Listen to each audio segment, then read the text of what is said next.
us. So that communication gap has to be removed. Okay, the other big thing that came out, of course, in this survey is that almost the same number of people, and there's only a % or 2 difference between the two, almost the same number of people, a third each, said Lalu was a better railway minister, and approximately the same amount of people said Mamta was a better railway minister. We did a cross-check on that, continue keeping in mind that, okay, who are the people who are saying this, and and I must share this with the viewers. Sure. It's more like the Mamta sympathizers or Up Didi campaign is more from the opposition benches, you know. I mean, people who have voted for the opposition party in the parliament are saying more yes. And Lalu enjoys a lot of support from the voted for the Congress as well. So it was really strange for me. I cannot explain how why it is happening. But probably Lalu did a good job. I think more or less everybody said that, okay, Lalu did a good job. The best job that he did was not to undo what Nitish did. Okay. Probably that. All right. And will Mamta now not undo what Lalu did? Right. Okay. Saroj from Chennai is calling in. Go ahead, ask your question. I must ask you, have you seen our exclusive surveys? Yes, I've seen the survey, but I would like to know what is Mamta going to do, which is a good proposal about the lands they have, which they want to develop. But are they going to have a joint venture with the developers or auction the land? What is it they're going to do? Because they have such great lands with them, you know. And today the market is down. We should know about that. That's right. Essentially, what will she do with the land? There is a suggestion, there's a feeling among the railway community, of course, is, especially in government, is the private-public partnership is the right way to go. Do you believe that? That's the right way to go, and it's just a question of application of common sense. That's right. We must share this with viewers. You know, the place where we're sitting right now is the Railway Museum. National Railway Museum. Yes. This is right in the South Delhi, right in the heart of the diplomatic enclave, a tourist hotspot. Still, this place is closed down after 5 o'clock or probably 6 o'clock. We have a special permission for this program. That's why we are here. That's right. But they can develop this entire place into a revenue earner. Revenue earner for the railways, like a good tourist destination with restaurants, with the thematic scenarios. It's just a question of good application of common sense. That's right. Unfortunately, the common sense is the biggest uncommon thing at the moment. But yes, I mean, I agree with what viewer is saying. Probably public-private joint is the best solution. All right. Remember, 45% of our respondents said that this railway budget will help the common man. Of course, even as we take a break, let's listen to Mamta. She's saying the railway is not only just a revenue earner, but a social device, really to put the country together. Here, Mamta, take a break. I'm firmly committed to the visible upliftment of the downtrodden and underprivileged, which is imperative for holistic socio-economic development of the country.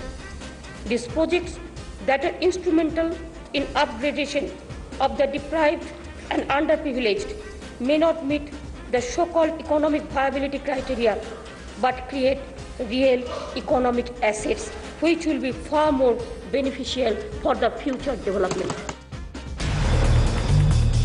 Question we're asking tonight, how really did India feel about the railway budget? Also, that's not all, and that's what we discussed in the first segment. But in the second and the third segment, we are going to discuss the other big survey that only UTVI has done.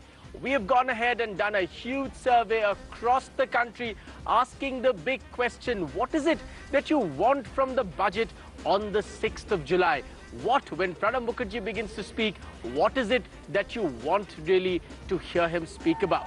A huge survey. The results, of course, we're discussing with the man who did the survey, YASHWANT. Some of the interesting things that came out in our other big survey was 48% of the people, that's half of the respondents, said while their income remains stable the whole of last year, consistently expenditure went up. And the other big thing, 45%, again almost 50%, felt that while India generically is doing well, their personal lives, their personal economies are not doing well. In fact, it's much worse actually. You know?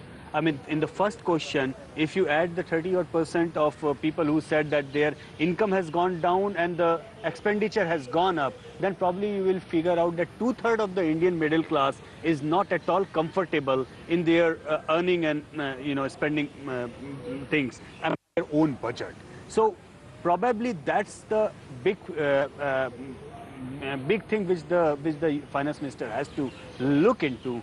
Me, you, everybody, most of our viewers are feeling the pinch of the inflation. I believe not just today, for the almost last 2 years in a row. And yesterday, again, the petrol and diesel rates have gone up. 4 rupees, that's right. You know, yes. and the same feeling continues that, okay, we all talk about this India is progressing. In NDA regime, we talked about India shining. Here we talked about Bharat Nirman. So there is a consistent feeling that, okay, हमारे life में निर्माण नहीं हो रहा. everywhere, It's not India touching my is life. shining, Yes. not me. That's right. Bharat Nirman hua, not my Nirman. Correct. So if it is Nirman, if it is shining, it is rising in future, whatever it is, big majority of this country feels that It's okay, not touching them. It's not touching them. It's the country which is going ahead probably as a system, as a thing. But country, we are not going ahead. But they are not going ahead. All right, we have a caller from Gujarat. Go ahead. Do you have the same concerns that half of our respondents in this survey seem to share?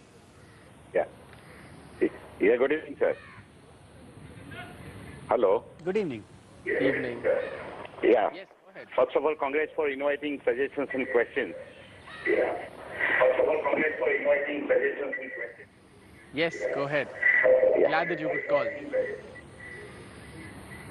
I am in front of it.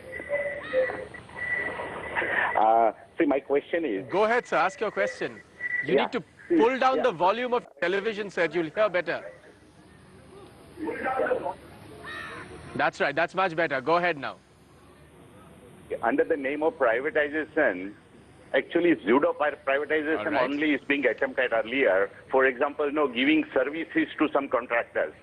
And that is actually nothing but politicians maximum are able to do, probably. The real privatization should come something like operating on booth basis. Let a train be installed and run by those private people, and then they will really look after the services and people and demand and need of the people, and they will operate on a real commercial basis. You see, recently there have been instances where in the second AC coaches, where the cleaning is being given to contractors, and there are cockroaches running, something like hundreds of cockroaches running in a compartment, and people had to strive and stop the train for that. So real privatization will come if something That's right. Put bullet trains between Delhi and Bombay, stop it only at 4 stations, and between those 4 stations, run trains like Bombay suburban trains, and connect all other trains. This is my suggestion. That's right. Cleanliness is a problem. Our survey also really mentioned that. And people know it, even though majority of our middle class people haven't seen the Western economies work on that. But yes, that's the common sense. I mean, there is hardly any developed country in the world where a government runs the train system. That's right. They maintain the track, they lay the new tracks, but at the same time, the trains are actually being run by private organizations. That's right. In this country, they can at least start with giving bogies to the private. With the existing trains, they can at least give, say, for example, Kingfisher saloons or Jet saloons or whatever like that. They can at least start with that. Eventually, they can come on that system. But it's a brilliant suggestion. At the same time, there has to be some kind of a cautious line over here, because we all know that big Bharat, India, that is Bharat. That's right. Big Bharat is not really that class which really runs only on those bogies, Right. enjoys those bogies. So probably there has to be balancing again act. a balancing act. All right. But privatization has to come in. That's right. We'll take a quick break at this moment. Even as we go into a break, listen to Mamta Banerjee speaking on safety. And remember the other big finding of our big survey, pre-budget survey, 38%, almost 40% of India does not even understand the budget properly. Why do we continue a document that so many people claim that they do not understand? Take a break. Hear Mamta back in just a bit. Madam, safety is our first priority. This includes timely track renewal, modernization of signals, use of various safety equipments like digital, ultrasonic flows detecting machines, and wheel impact load detectors. In the first 2 years of the planned period, 7,843 kilometers of track renewals has been completed, and a target of 3,500 kilometers has been kept for 19. Out of 66,565 kilometers of broad gauge track, 57,345 kilometers has been brought under mechanized maintenance. all through today and over the weekend. You will know the exclusive findings of a UTVI poll, essentially talking about what really did people feel about the railway budget and really what do people of India want from the budget on the 6th. As we come to the end, two things critical that people are looking forward to in the budget. So on the 6th. Very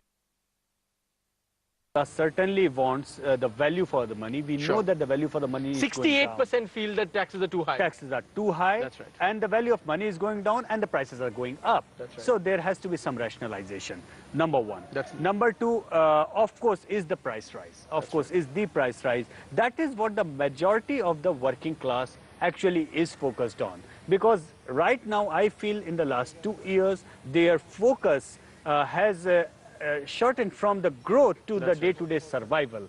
So that is the big thing. I wonder how much of that in these times of recession and everything would be on the agenda of Pranav Da, because even after that much of steep price rise, UPA 2.0 is in.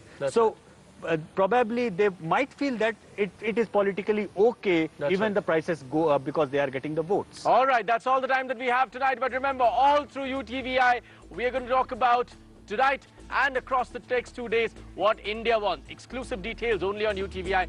Stay with UTVI.